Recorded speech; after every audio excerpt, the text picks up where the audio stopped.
everyone to our channel called Simple Quality of Living. Today we're going to be making sauerkraut. Sauerkraut is incredible, especially homemade sauerkraut. Now you're probably used to store-bought sauerkraut, which is not even a comparison. It's crap to what you can make here. And making your own food, sauerkraut, is another way to help you have more freedom, help empower you, which is what this channel is all about. So I want to give you guys this freedom to make this whenever you want, have the knowledge of making it, and also increase into your wellness and your health.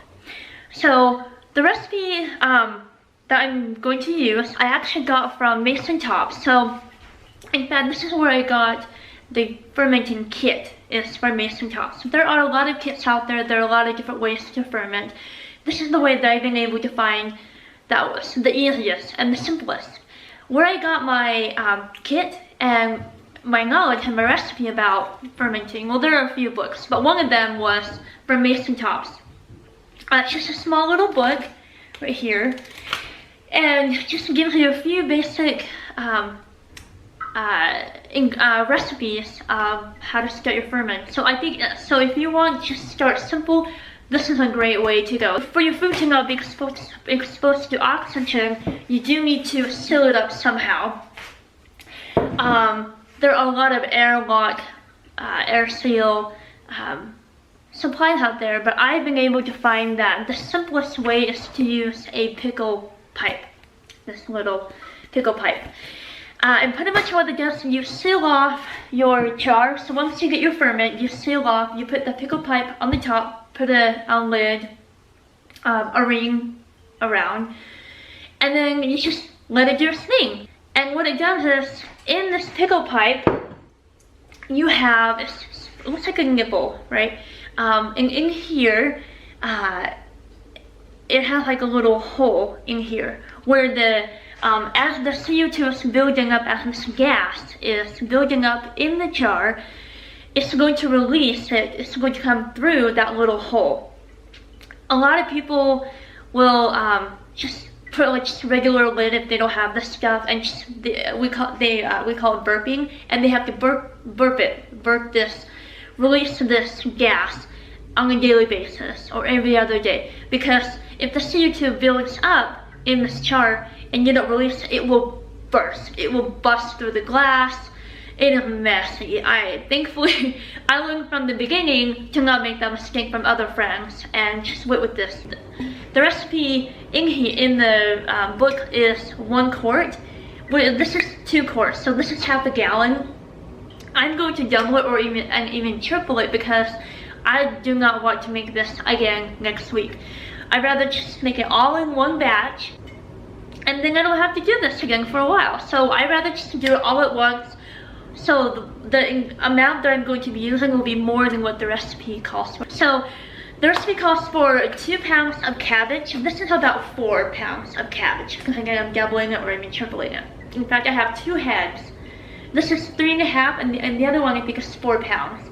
So I'm going to be doubling it and even tripling the recipe. But you could just get small little cabbage, head of cabbage, and it just has to be about 2 pounds. The other thing you'll need is just salt. The salt that you do use needs to be specific. You do not want to use processed or refined salt, because they get rid of the minerals. So you need the good quality salt. You do not want the store-bought crap, cheap salt, like the iodized salt. You don't want that. It can ruin your ferment, because you do need a good quality salt for the bacteria to work with. Okay, so let's get going. I'm first going to just, so here's my cabbage. I'm just going to cut it, and I'm sorry, I'm doing this by myself, so it's probably not going to be the best quality here, so I do apologize. I'm first going to just chop my cabbage. I'm going to slice it. I have the slicer I got on Amazon. It is really awesome. On here, well, not that one, this one. If I turn it, twist it, you can see how it goes lower, higher. So that just depends on how big of chunks you want sliced.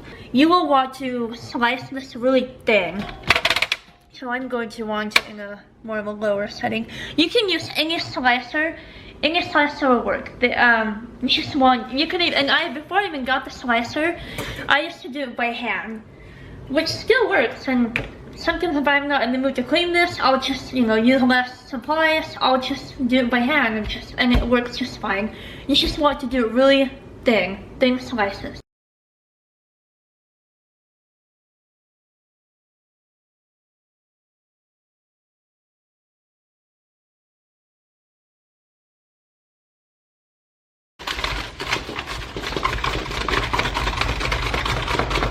Thing to note is the best time to ferment is, you know, so that way you get the freshest and the crispiest and whatnot out of your vegetables, out of your ferments, is at least with these vegetables, the cabbage and carrots and all their stuff, is within a few days that you get it from the store. Obviously from your garden is the best if you have that, but if you don't, then a day, really like the next day is the best. The next 2-3 days are the best, because again, your vegetables still have the juices in them.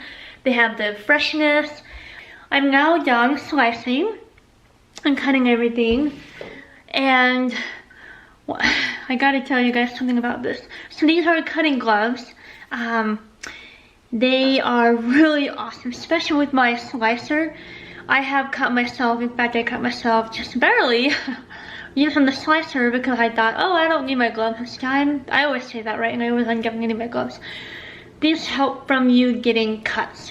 Just go on Amazon and look up like cutting gloves. After this, we are going to put the salt in.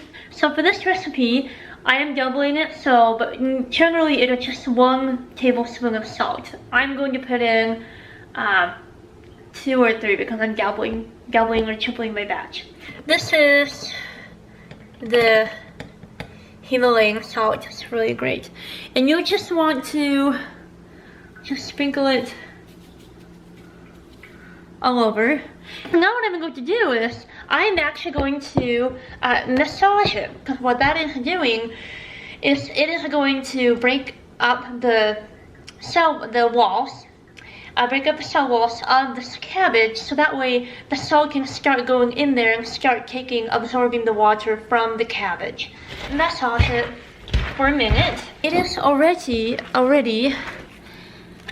giving me some liquid. You may not be able to see it, but there's some solution here. Even when I squeeze it, maybe you can see some juices coming out of it. Yeah, so that's what. So it's already, the salt is already starting to take effect into the cabbage. After you've massaged it to kind of get the salt going, this is a pickle masher. You're going to mash now, okay? Meaning you're just going to kind of like beat on the cabbage. You're mashing it because this really is the main process to help break up the cell walls of the cabbage, to get salt in there, to get the water out. And this just depends on how long you want to do this. Just for me, just, you know, about a good 10-15 minutes is sufficient. Maybe half hour, depends how big, you know, the batch is, or how much I want this mashed up. After I mash it good enough, I actually let it sit there for an hour or two to just let the salt do more of its thing, so I get more of a brine. But again, if you don't have the time, you can just massage it, mash it, and then pack it over. But especially if you're able to mash it, that is the best thing you can do, is mash it up. And let me show you what I'm doing.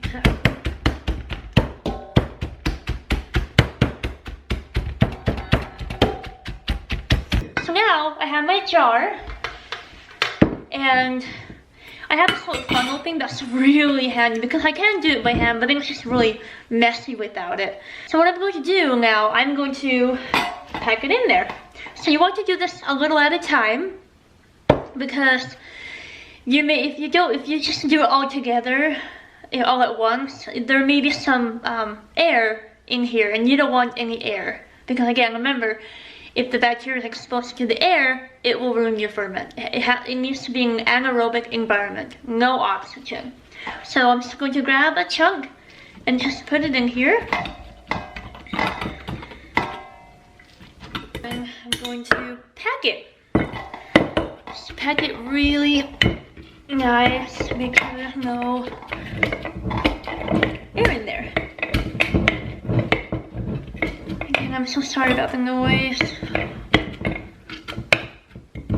Okay, get it, and then do it again. Yeah, it was definitely a good amount. And so you can see the brine solution that was from the kraut. There's no water use whatsoever, which is what's cool about this.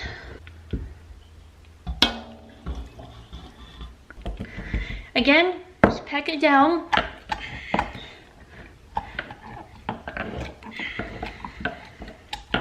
Once I got that, I have my weights.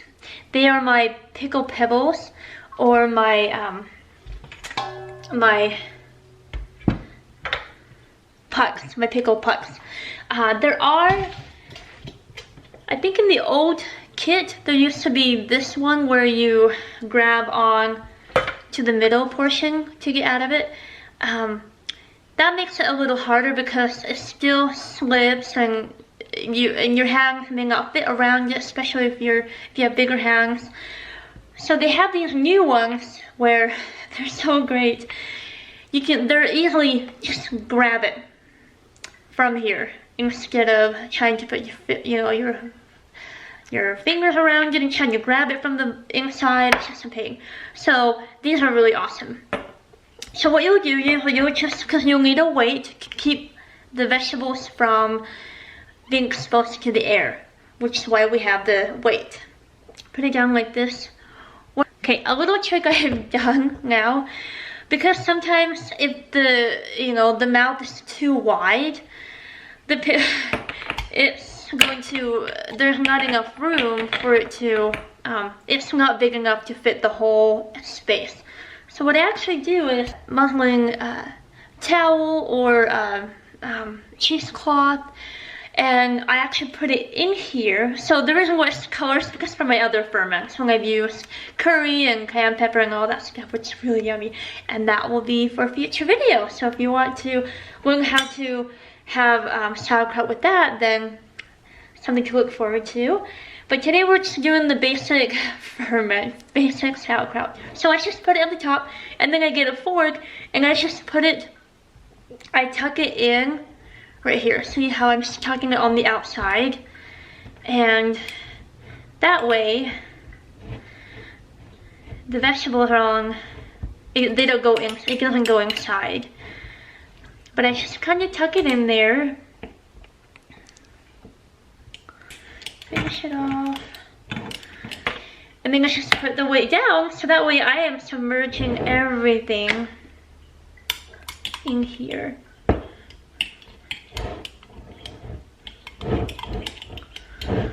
You can do it however way you want. Again, it's just the idea. You might have to be creative. But again, so this portion right here, that's the brine solution. And you see where that muslin cloth is? That's where that's where the cabbage is. It is completely submerged in the brine. That is good. And that's the purpose of your weight. So you'll get your pickle pipe, and dry it.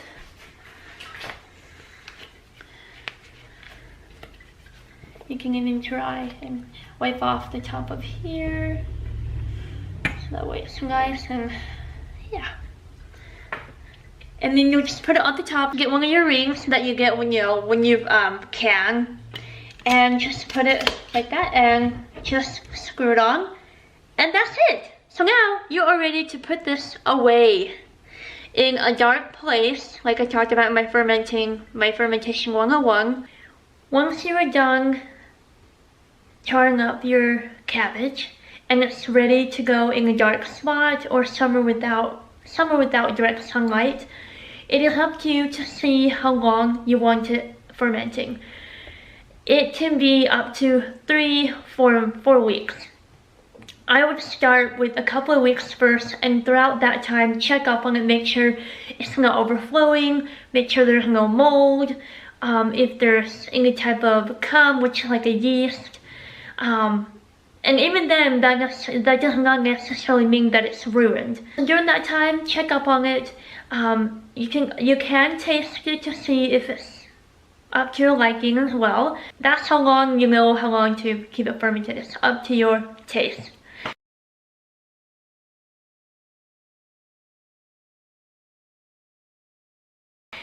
And I hope you enjoy this.